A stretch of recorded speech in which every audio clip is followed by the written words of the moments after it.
Yung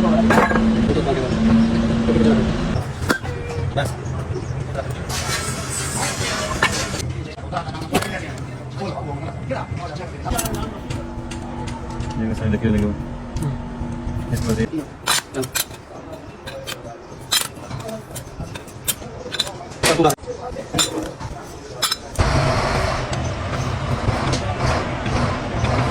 Sige.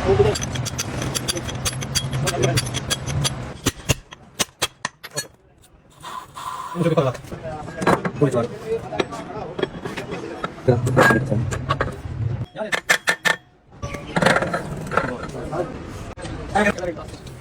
Ano